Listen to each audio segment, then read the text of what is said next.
Here we have a wild Kris Prather in his natural environment, getting ready to slay the TOC pattern, currently in second place, plus 295, I think. Yeah, that sounds about right. It's like 70 behind the leader. I think it's 90. Oh. Yeah. But that's nothing for Kris Prather. He bowled a poor game the last game, so if he bowled good that game, he'd be right there with him. The last two. The last two games. Yeah. Yeah, same. So what are you doing right now? So we gotta pre-cut the tape for my fingers. I normally use 4 of these little boxes on the tape here because I got fat little sausage fingers. And then I cut the little ends off, little corners, so that way I don't have little wingtips on my fingers. And yeah, just trying to protect the fingers a little bit since we're bowling, you know, like 50 games in a couple days. And yeah, about it. Enjoy the rest of the video. Yeah, enjoy watching me tape my fingers.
Yeah, so we're about to get started here on our last 6 games for the night.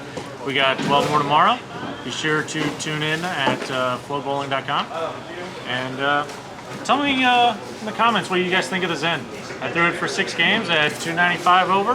Looking pretty good. You did shoot 300. I did shoot 300 with it. I also threw it in the right gutter at 30 feet from 25 at the arrows. They can do it all.